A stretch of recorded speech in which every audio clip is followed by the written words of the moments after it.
Frères et sœurs dans le Seigneur, Shalom.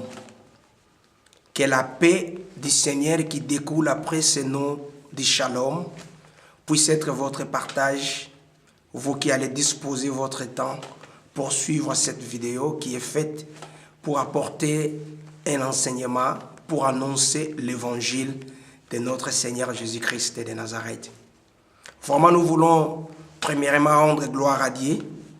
Par sa grâce, il a permis que nous puissions de nouveau revenir dans le cadre de ce programme pour présenter sa pensée. Ça fait tellement longtemps que nous ne l'avons pas fait. Compte tenu des programmes que nous avons eus, ça ne nous a pas permis, mais aujourd'hui le Seigneur a permis que nous puissions revenir encore pour présenter la pensée, c'est-à-dire l'enseignement qu'il a mis dans notre cœur avec son peuple, avec ses enfants, pour nous éclairer. Alléluia. Bien-aimés dans le Seigneur, aujourd'hui, selon ceux qui observent le calendrier grégorien, c'est-à-dire le calendrier romain, nous sommes le 31 décembre précisément, et il est 15 heures, passé de quelques minutes. Et je me permets de croire, bien-aimés dans le Seigneur, que tout le monde, presque tout le monde, dont les enfants de Dieu, sont en train de se préparer pour aller dans des églises.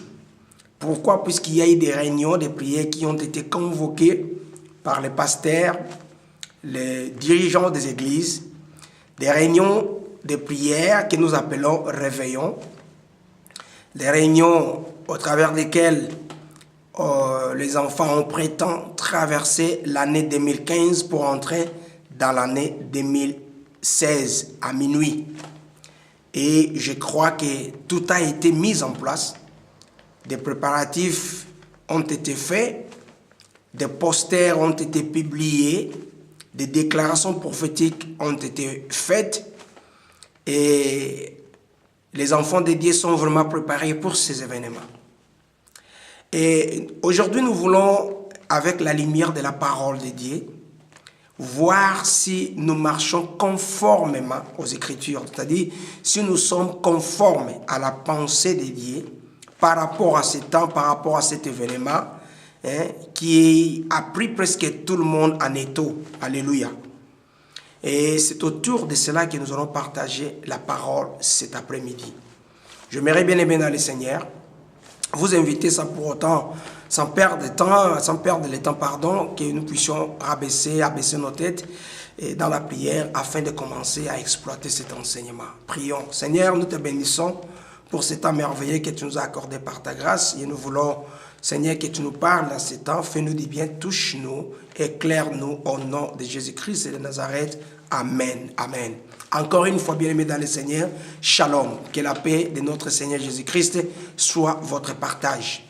Je crois que vous êtes en train de vous préparer en ce jour de 31 décembre, selon le calendrier grégorien, je précise, pour aller à l'église. Puisqu'il y a réunion et tout le monde se prépare pour y aller. Mais nous allons essayer un peu de lire, de vérifier la Bible pour voir ce que la Bible dit, si cela va conformément aux Écritures. Cet événement du jour, que les réveillons auxquels nous préparons pour s'y rendre. Alléluia. Premièrement, avant d'aller plus loin, j'aimerais bien aimer dans le Seigneur nous rappeler ceci. La Bible dit dans le livre des Jean, chapitre 8, au verset 44, nous n'avons pas le temps de le lire, vous pouvez lire à la maison. La Bible dit que le père des mensonges, c'est le diable. Et qu'est-ce que la Bible considère comme mensonge? La Bible appelle mensonge tout ce qui est contre-vérité. Et la Bible appelle la vérité la parole de Dieu. Donc tout ce qui ne vient pas de la parole de Dieu est considéré comme le mensonge. Et la Bible précise que son auteur, son père, c'est le diable. Donc quand nous faisons quelque chose qui ne vient pas de la parole de Dieu, c'est le mensonge. Donc ça vient du diable, puisque le diable, c'est le diable qui en a le père. Quand nous faisons quelque chose qui vient des traditions humaines, qui vient des cultures humaines, qui vient des organisations humaines, mais qui ne trouve pas de racines dans la Bible, donc la Bible l'appelle mensonge, puisque uniquement et seulement la parole de Dieu est considérée comme la vérité. En dehors de la parole de Dieu, tout est mensonge. Alléluia. Nous sommes en train de vivre dans une époque où on préfère plus les mensonges que la vérité. Où la vérité est tellement amère et très difficile d'ailleurs à avaler. Mais où on a facilité, on trouve cela très facile à avaler les mensonges. On accepte facilement ce qui vient du monde. Ce qui est proposé par les gens, par les mondains. Ce qui est proposé par les humains. Ce qui vient de la culture, des traditions. Ce qui vient de la religion. On a facile à accepter cela que ce qui vient de la parole. Oh, ce n'est pas, ça ne nous étonne pas puisque la Bible dit, dans 2 Timothée chapitre 4, à partir du verset 3, la Bible dit que quand nous allons arriver au temps de la fin, les gens auront la démangeaison de la parole. Ils préféreront écouter les mensonges. Donc ils vont écouter, ils vont se donner les leaks, ils vont développer le plaisir d'écouter ce qui est contre la vérité et non de recevoir ce qui est la vérité. Alléluia. Mais quand nous faisons cela, nous devons beaucoup penser. L'enseignement que nous allons préparer, nous allons présenter ce jour, bien-aimés dans le Seigneur, nous l'avons intitulé « L'esprit de Jézabel qui ronge nos églises actuelles ». Et j'aimerais vous inviter, bien-aimés dans le Seigneur, à lire avec moi la Bible dans notre texte que nous allons prendre principalement dans le livre d'Apocalypse, chapitre 2, et nous prenons le verset 20. Apocalypse, chapitre 2, le verset 20, la Bible dit ceci. « Mais ce que j'ai contre toi, c'est que tu laisses faire Jézabel, cette femme qui se prétend prophétesse. Elle enseigne et égare mes serviteurs pour qu'ils se livrent à l'immoralité sexuelle et mangent des viandes sacrifiées aux idoles. » Alléluia. Ici, le Seigneur est en train de donner cette révélation à Jean, qui était dans l'île de Patmos. Et le Seigneur lui a demandé d'écrire une lettre, d'écrire des lettres aux 7 églises d'Apocalypse ou 7 églises d'Asie mineure. Et cette lettre va à l'église de Thyatire, où le Seigneur a reconnu premièrement les qualités de cette église. Le Seigneur dit, je reconnais ton amour, je reconnais ta persévérance, je reconnais ce que tu fais, mais il y a quelque chose que j'ai contre toi. Et si cette église, quand nous disons que les 7 lettres aux églises, elles représentent cette période des églises, mais par contre, comme l'histoire se répète, les prophéties se répètent, donc nous pouvons dire que cette lettre aussi nous concerne aujourd'hui dans notre église actuelle. Et ce que le Seigneur est en train de nous parler, il reconnaît les efforts que nous faisons dans nos églises, il reconnaît notre amour envers lui, il reconnaît notre persévérance, mais il a quelque chose contre nous.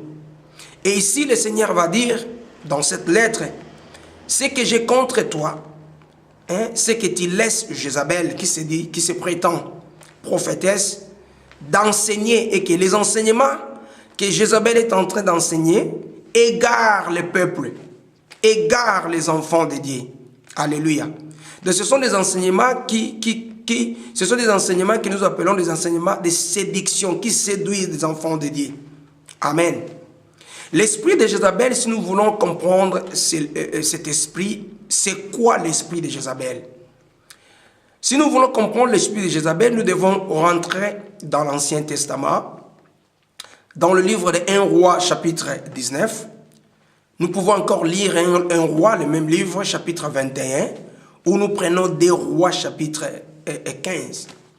Et là, ça nous parle de Jézabel. Ça nous donne l'histoire complète de Jézabel. Jézabel était une femme qui servait des dieux païens, des divinités païennes, des dieux de Baal. Qui à son époque, Jézabel était mariée par un roi d'Israël, notamment le roi Akab. Et quand Jézabel était à augure du pouvoir, Jézabel, c'est elle qui a commencé à combattre les vrais prophètes de Dieu. Jézabel avait tué des prophètes de Dieu. Il avait menacé à mort le prophète Élie qui avait même pris fuite. Donc Jézabel avait tué les vrais prophètes de Dieu. Et par contre, elle a pris des prophètes de Baal et des prophètes d'Astarté pour les installer dans les temples des dieux à Jérusalem.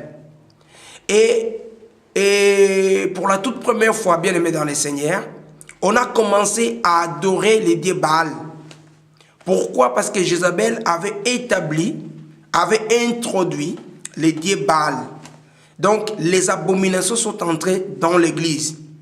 Les dieux Baal et les dieux Astarté étaient adorés par des Juifs. Les dieux Baal, donc les dieux Astarté, les dieux des sexes, les dieux, tout ça, la prostitution et l'immoralité sexuelle. Alors, ces dieux étaient adorés, ces pratiques sont entrées dans les temples des dieux et les seigneurs étaient tellement en colère. Donc, nous voyons que Jézabel, c'est un esprit qui combat la prophétie, qui combat la vraie parole de Dieu. Puisque un prophète, c'est celui qui reçoit, qui attend, qui reçoit de Dieu pour donner à son peuple. Et donc lui, il combattait les vrais prophètes. Donc ceux qui étaient censés les recevoir de la part de Dieu, il les tuait. Donc il tuait, c'est-à-dire la parole de Dieu, la véritable parole qui venait de Dieu, pour la remplacer avec la parole de ces prophètes de Baal. Afin d'égarer les peuples, afin de conduire les peuples à commencer à adorer Baal. Amen. Donc l'esprit de Jézabel nous donne l'idée, nous enseigne. L'esprit de Jézabel veut tout simplement dire un esprit qui combat la vérité, qui combat la révélation de la parole, les rémas de Dieu dans la vie des serviteurs de Dieu, puisque dans ces livres où le Seigneur s'est adressé, le Seigneur parlait que tu as laissé Jézabel enseigner et séduire mes serviteurs. Donc c'est un esprit qui amène les serviteurs de Dieu à laisser la révélation de la parole à côté, mais à s'attacher à ce que nous appelons les mensonges, à enseigner dans l'église les mensonges. Donc, à se donner le plaisir de considérer ce qui vient du monde, ce qui vient des traditions humaines, ce qui vient des cultures humaines, et de mettre cela à la place de ce que nous appelons le véritable parole de Dieu. Donc, l'esprit de Jézabel, c'est ça, c'est ce qui combat la révélation. C'est ce qui fait que dans les églises, la révélation, donc les mensonges a remplacé la révélation. Les mensonges conduisent les églises. Les mensonges dirigent les églises. Donc, ce qui ne vient pas de la parole de Dieu aujourd'hui, ce qui n'a pas de source, ce qui n'a pas de racines dans la parole de Dieu, c'est ce qui veut conduire les églises aujourd'hui. Alléluia. Et bien aimés dans le Seigneur, j'aimerais vous parler un tout petit peu du calendrier romain. Comme j'avais dit qu'aujourd'hui, c'est le 31 décembre selon le calendrier grégorien. Et les enfants de Dieu se préparent puisque les serviteurs de Dieu les ont dit que l'année 2015, donc c'est-à-dire l'année se termine au mois de décembre. Pour quand nous entrons à minuit, déjà une minute, c'est une autre année. Et les enfants de Dieu acceptent cela, les enfants de Dieu avalent cela. Ils vont même aller plus loin pour aller déclarer année de prospérité, année de succès, tout ça. Et les enfants de Dieu croient à cela. Qui disent tout cela, ce sont les serviteurs de Dieu. Et comme nous avons dit, c'est l'esprit de Jézabel, puisque ça amène les serviteurs de Dieu à propager les mensonges.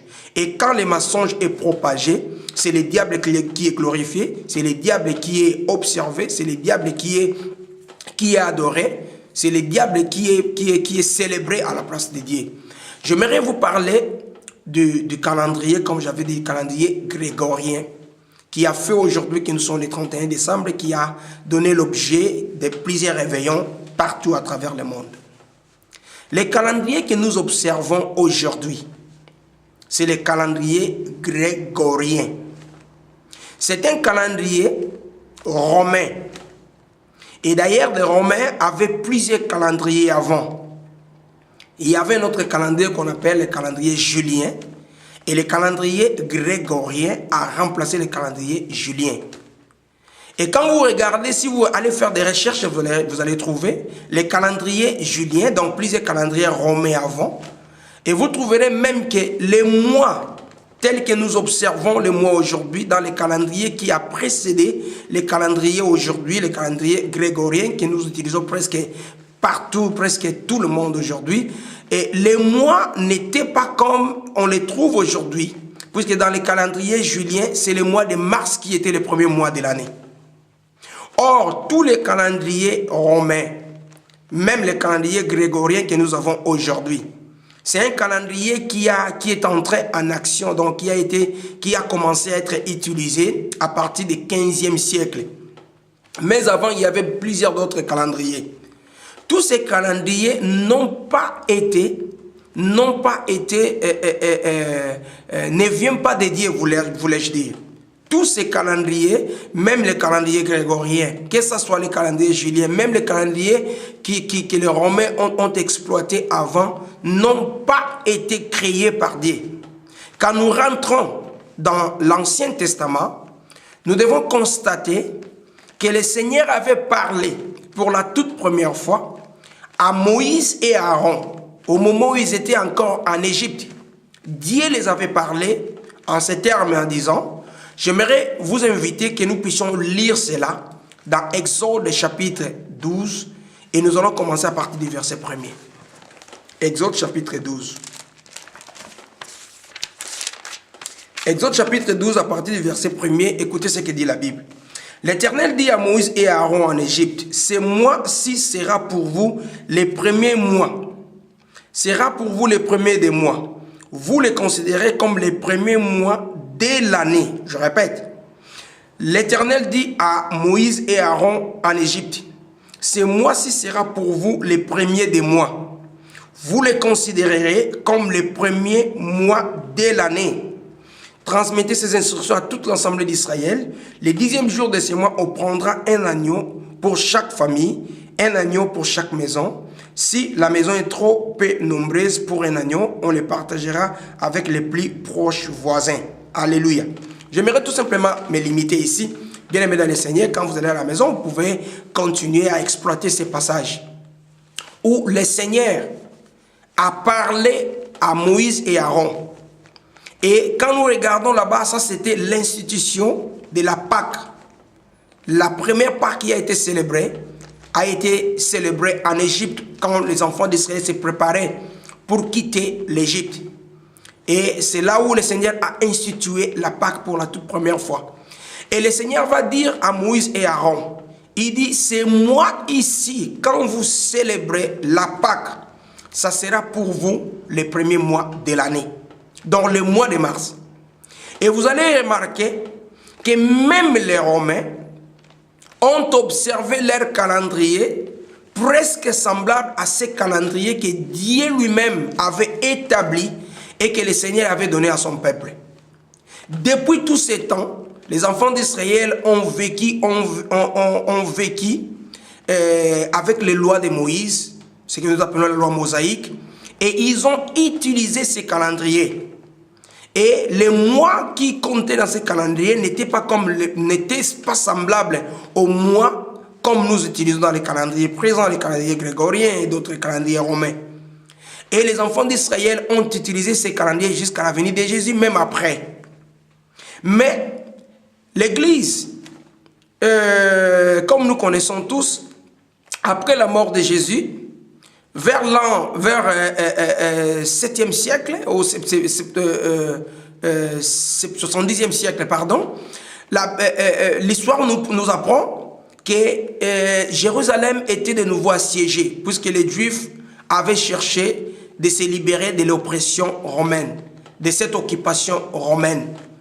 Et en cherchant, à se rebellant contre les Romains, il y a eu une guerre entre Rome, donc l'Empire romain à l'époque. Nous savons que l'Empire romain dominait sur les Juifs, depuis le temps de Jésus, même avant. Et il y a eu une guerre entre les Romains et les Juifs. Et les Romains qui étaient sortis vainqueurs de cette guerre-là, ils ont maté, ils ont détruit Jérusalem, tout, et beaucoup de chrétiens ont été amenés, étaient forcés d'aller en exil. Et c'est de cette manière que beaucoup de chrétiens sont venus pour habiter dans l'Empire romain. Et il y a eu persécution des chrétiens.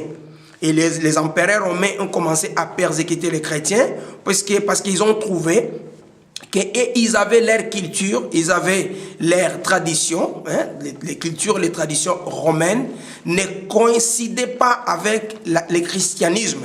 Donc, ce que les gens faisaient quand les gens qui avaient reçu Christ, les chrétiens, les premiers chrétiens, observaient, c'était tout à fait contraire. Donc, ça ne marchait pas avec les cultures, avec les traditions, les coutumes romaines. Et qu'est-ce qui a eu lieu? Les empereurs romains, donc le gouvernement a commencé à persécuter, donc à combattre cette pratique. Et beaucoup de chrétiens avaient trouvé la mort. Jusqu'à l'an 300 quelque chose, où l'empereur romain Constantin, à l'époque, avait crié au Seigneur et il avait arrêté la persécution contre les chrétiens. Et il avait convoqué, donc c'est-à-dire il avait convoqué ce que nous appelons le concile de Nicée, l'an 325. C'est là où l'Église, donc le gouvernement, c'est-à-dire l'Empire romain, va adopter l'Église et on va faire une fusion. Et dans cette fusion, qu'est-ce qui va se passer? Toutes les divinités païennes, hein, les fêtes romaines, les cérémonies romaines, les traditions romaines, les cultures, donc c'est-à-dire les coutumes romaines, sont passées, donc sont rentrées dans l'église et directement, ça devient des cultures religieuses. Et c'était à partir de cela même qu'on a commencé à travailler des calendriers, car beaucoup de divinités romaines sont rentrées dans l'église. Il faudrait trouver des calendriers pour que ces divinités-là puissent trouver leur place dans ce que nous appelons des fêtes chrétiennes, tout ça. Et à partir de cela, il y a eu le changement, le calendrier a commencé à être modifié. Et le calendrier grégorien, Grégoire, c'était un pape. Et quand il est arrivé à son époque, il a voulu adapter les jours du calendrier parce que les calendriers romains, normalement, tous les mois qui sont cités dans les calendriers romains, ce sont des divinités romaines. Donc, c'est-à-dire, ce sont ce que nous appelons des idoles, donc des démons. Et ces mois, les mois que nous avons dans les calendriers romains, ont été baptisés sur base de leur divinité, donc de leurs démons, leurs idoles. Comme nous avons par exemple le mois de janvier, qui vient du mot Januarius. Januarius, voulais-je dire, c'est vraiment difficile un mot à prononcer. C'était le dieu Janus. Et Februarius, c'était aussi le nom d'une divinité, c'est-à-dire d'un idole, d'un dieu, d'un démon qu'on appelle Febrois. Et après, il y a eu Martius. Martius, c'est aussi une divinité romaine, donc c'était le dieu de guerre. Et puis, il y a eu Aprilis, donc ce que nous appelons Avril aujourd'hui. Et c'était aussi une divinité, une déesse d'Aphrodite. Et il y a eu aussi Maius. Maius aussi, c'est aussi dédié à une déesse de croissance, ainsi de suite. Donc, tous les mois du calendrier grégorien, ce sont des mois qui donnent révérence aux divinités romaines. Ça donne révérence aux divinités romaines, c'est-à-dire aux idoles, aux dieux romains. Donc, chaque fois que nous avons janvier, février, mars, avril, ce sont des noms des divinités, ce sont des noms des idoles, des noms des démons romains, donc des divinités qui ont été observées dans l'Empire romain. Et les calendriers là devaient être adaptés pour que ces calendriers commencent maintenant à diriger l'Église, afin que ces démons puissent trouver leur compte dans les activités de l'Église. Afin qu'en observant ces calendriers, nous observons indirectement ces démons, afin qu'en cherchant à avoir des fêtes qu'on trouve dans ces calendriers, que nous puissions, sans les savoir, aussi révérer ces démons. Alléluia. Même les jours de la semaine, Les jours que nous avons lundi, mardi, mercredi, tout ça, ce sont des jours qui ont été baptisés, qui ont été nommés sur base des noms des divinités gréco-romaines, des divinités païennes, donc c'est-à-dire des idoles, des démons, juste pour trouver moyen pour donner révérence à ces démons-là. Et aujourd'hui que nous sommes en train d'observer ces calendriers, quand nous disons le 31 décembre, qui est premièrement décembre, qui est le nom normalement qui vénère un démon, une divinité, une idole. Et quand nous disons que c'est la fin de l'année, selon quelle base, selon quelle structure, puisque Dieu lui-même avait établi son calendrier, ce que nous avons vu dans Exode chapitre 12, que le Seigneur avait dit à Aaron, quand vous célébrez la Pâque, c'est le commencement du mois, donc c'est-à-dire ce sera le premier mois de l'année. Et cette parole, cette écriture, ça se trouve dans nos Bibles. La Bible que nous apportons, la Bible que nous utilisons. Et nous disons que nous voulons accomplir la parole de Dieu. Et nous prétendons dire que nous voulons marcher selon la parole de Dieu. Et je sais que les calendriers, c'est-à-dire les lois mosaïques, c'est-à-dire les lois civiles ont été abolies. C'est pour dire que le calendrier, c'est-à-dire que le Seigneur avait établi, aujourd'hui, si nous devons nous baser selon les révélations, je ne dis pas que nous puissions observer ces calendriers tels que le Seigneur l'avait établi, puisque ces calendriers, donc la loi normalement mosaïque, telle que la loi civile, préfigurait Jésus. Donc, c'est-à-dire, le Seigneur voulait nous parler quelque chose de la part de Jésus. Et puisque nous avons maintenant Jésus-Christ de Nazareth, la Bible dit que Paul avait dit aux Colossiens, chapitre 1, verset 20, il dit, personne ne vous juge à propos des jours, à propos des fêtes, tout ça, puisque tout était en Jésus. Donc, c'est-à-dire, quand nous avons Jésus, nous pouvons célébrer les jours, nous pouvons célébrer les fêtes quand nous voulons. Mais, ce qui est mal, c'est quoi? C'est observer ces calendriers qui viennent des hommes. Et nous faisons de ces calendriers les calendriers de Dieu. Nous voulons réjouir les choses de Dieu avec les calendriers, avec ceux qui ne viennent pas de Dieu. Et surtout que ça porte révérence aux démons. Ça porte révérence au diable. Alléluia. Voilà pourquoi nous disons l'esprit de Jézabel. Puisque Jézabel, c'est quoi? Ce sont des enseignements qui égarent le peuple de Dieu, qui orientent le peuple de Dieu sans le savoir, à vénérer les diables, à adorer les démons, à glorifier les démons sans le savoir. Et derrière ce que nous faisons, quand nous venons, nous nous rassemblons en cette date-là, et nous disons que c'est la fin de l'année. Est-ce que cette fin de l'année, c'est par rapport à la pensée de Dieu, ou bien c'est par rapport à la pensée de Grégoire, ou par rapport à la pensée de Jean, qui se sont réunis quelque part, et l'église romaine a dit, à partir d'aujourd'hui, on va changer les calendriers. On a mis à côté les calendriers de Dieu. Ils ne savent pas que les calendriers que Dieu avait établis, ça se trouve en Jésus-Christ. Donc, quand nous n'observons pas les calendriers juifs, c'est parce que les calendriers juifs se trouvent en Jésus. Donc, en Jésus, nous avons tous les jours, toutes les fêtes. Voilà, nous pouvons célébrer toutes les fêtes quand nous voulons, puisque ces calendriers se trouvent en Jésus. Mais quand nous prenons maintenant les calendriers du monde, ces calendriers grégoriens, ce qui a été établi par les gens, par l'influence de l'église romaine, par les démons, et nous prenons cela, nous voulons attirer l'église, nous voulons faire marcher l'église selon ces calendriers, eh bien, où est-ce que nous allons? Où est-ce que nous allons, bien aimés dans le Seigneur? Et surtout, comme j'avais dit, que ces calendriers donnent révérence aux démons. Puisque lundi, mardi, mercredi, jeudi, vendredi, tout ça, ça vénère les démons. Janvier, février, mars, tout ça, avril jusqu'au décembre, ça vénère les démons. Allez faire des recherches dans vos moteurs Google, vous allez trouver que ce sont des mots de divinités païennes, des divinités romaines, donc c'est-à-dire des idoles, des démons. Or, la Bible nous dit dans 2 Corinthiens, chapitre 6, qu'il n'y a aucun rapport entre les ténèbres et la lumière.